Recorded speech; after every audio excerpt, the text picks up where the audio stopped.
మధ్యలో మీకు నోరని చెప్పేనా.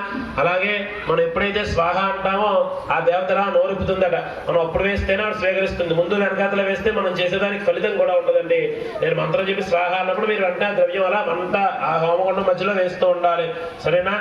ఓం అస్య శ్రీ ప్రథమ చరిత్రస్య బ్రహ్మర్షి మహాకాళీ దేవత. ఈ మొదటి అధ్యాయంలో అమ్మవారి మహాకాళీ రూపంలో ఉంటారు. మహాకాళీ దేవత గాయత్రీ ఛంద నందాశక్తి రక్తదంతిగా బీజం అగ్నిస్తత్వం యజుర్వేద స్వరూపం మహాకాళీ ప్రీత్యర్థే ప్రథమ చరిత్ర హవనే వినియోగ.